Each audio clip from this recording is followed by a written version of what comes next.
who leave those aside in the cathedral towns of Europe, but set themselves up in many ways in opposition to what the monks and the monasteries do. So he's fighting a corner to say, look, we're still relevant, we're still in business, we're still important to society. Whereas others are saying, no, you're not, you're going to die, you know, there's no place for monks anymore because we're taking away what you're good at. And he saw that not only in print, but in these other centers of manuscript writing of the university. He shouldn't have worried. In fact, staying close to the printed world, the monks have managed to stay in touch with manuscript forms right down to the present, so they're still around. But he does bring up one lament for us to think about, and that is, as we heard, he makes this question about parchment.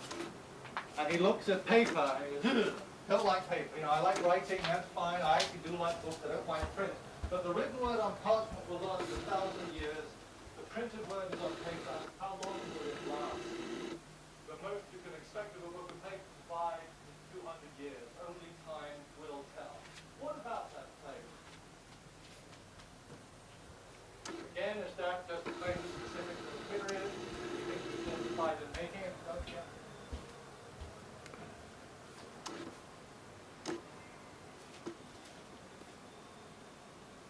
Right. You come to a new medium and you start to say, you stick all your stuff in the cloud and you suddenly say, well, is that going to still be there when I come back and want it? To tell you, just because Jeff was allowed to tell you his story about his first computer, I'll tell you a story about my first computer. Some 25 or more years ago, I had the opportunity to catalogue a private library in England.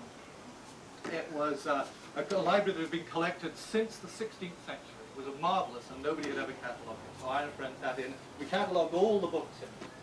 And I decided that I was going to be really cutting edge, so I went out and bought an Amstrad, which was the great 1982 or 3 computer that was available then. And so I catalogued the library, this little library, on an Amstrad. Now, this actually isn't the same copy, but there was a copy in the library